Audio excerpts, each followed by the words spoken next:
William Ruto kanyakla kod riwruok mar Kenya Kwanza otieko campaign margi kawuono kod ote achiel mar loko ngima jo Kenya. Kata kamano ochiero ywaruok e kindgi kod Uhuru Kenyatta kowacho ni tend Kenyatta nobage kendo thiro chenro mane gisingo ne jopiny.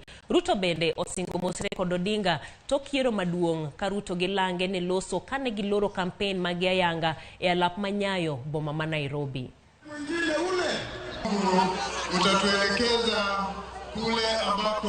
And we are saying here in Nyayo Stadium, as we make our final statement, that on Tuesday you will be choosing a plan that will reduce the cost of living so that every citizen, the 50 million of us, can afford a decent meal, can afford a decent house, and every one of us can be able to take their children to school. We are committing that we are going to bring down the cost of living. Many Kenyans are living below the poverty line. We have the plan to grow more food.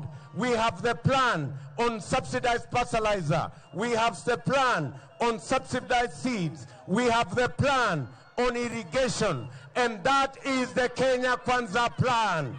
If there's going to be a handshake, Mr. Raila, for heaven's sake, this time, let this handshake be based on genuine acceptance that William Ruto has become the President of the Republic of Kenya. Kwa hivyo pia tungetaka kuambia machief wale wanalalamika kwetu, wale assistant county commissioner wanalalamika ya kwamba wanatishwa na Fred Matiang'i na Karanja Kibicho waingilie siasa na hawataki.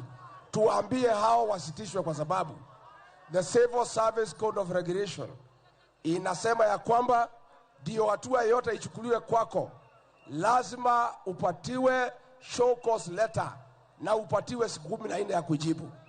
We should not allow an Uhuru again in Kenya. We don't want to have a vicious and vindictive president.